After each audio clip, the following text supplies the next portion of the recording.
more and more companies now realize through the Ukrainian crisis, but also the entailed oil and gas crisis, kind of that this dependency on fossil fuels is one that can drive up costs quite heavily, and these are cost spikes that they cannot pass on directly to the end customers.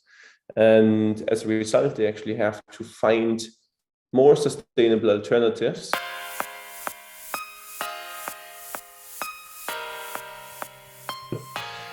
Ben, good morning. Hey, you are Björn. announcing a financing round of Rouvia today. Yeah. Could you share the details?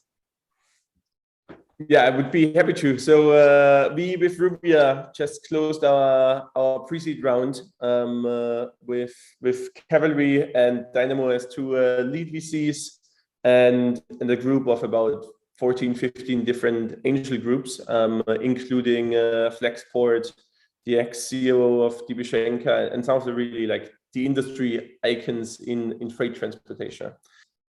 We're extremely excited that even though, so despite the challenges currently in the market, we were able to raise this round and find a group of investors that really believe in what we do and believe in basically that we can pull this off, and that we are onto the second wave of digitalization in the freight transportation market. Awesome. Congratulations on closing that round. Let's talk a little bit more about Rouvia and what the underlying intention of the business is. Maybe we can jump straight into a little bit of an opener here, because when we started the conversation about your financing round, the war in Ukraine was just about to start. And additionally, the logistics industry is still fighting against the implications of the pandemic. So could you talk a little bit about the current challenges of the logistics industry and how Rouvia is trying to solve those? Yeah, so the first one really is a capacity constraint on the freight transportation side. Meaning, if you look at the trucking market, we have about 25%, a lack of about 25% of truck drivers, meaning that a lot of the actual machines, so the trucks, stand idle because they don't have a driver. And this was also further pushed by the COVID crisis, where people realized that they are not dependent on trucking, they're not dependent on driving their truck throughout Europe, sleeping in the back of the truck and not being at home with their family, even though they might be sick now in the pandemic. I think there was a key driver. And the second thing really is now dependency on fossil fuels and the awareness for sustainability, where more and more companies now realize through the Ukrainian crisis, but also the entailed oil and gas crisis, kind of that this dependency on fossil fuels is one that can drive up costs quite heavily. And these are cost spikes that they cannot pass on directly to the end customers.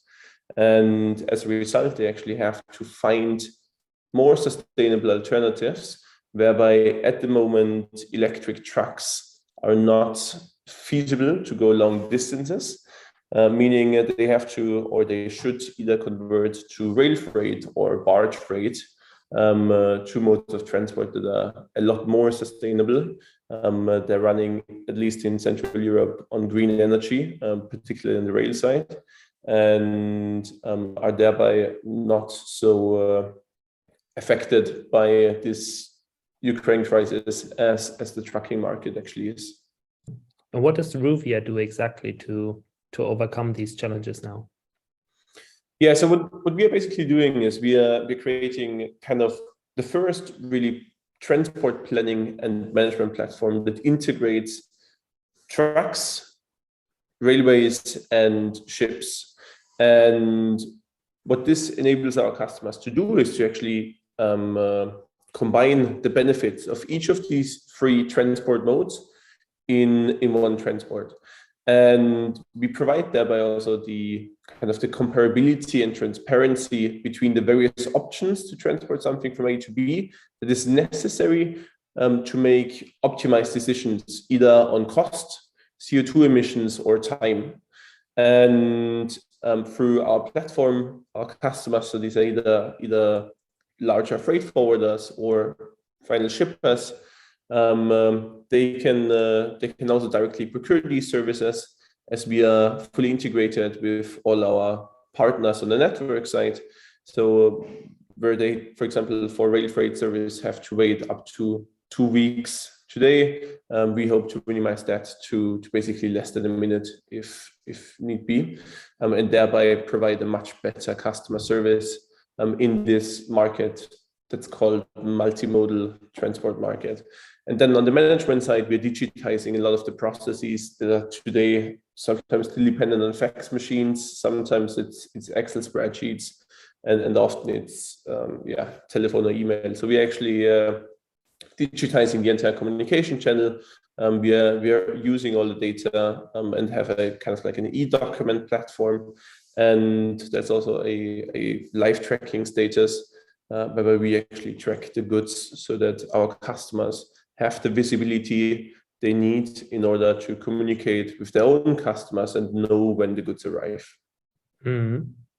So you mentioned in the beginning that Flexport is participating in this funding round, and also that you're looking to integrate with a lot of providers in the market, right?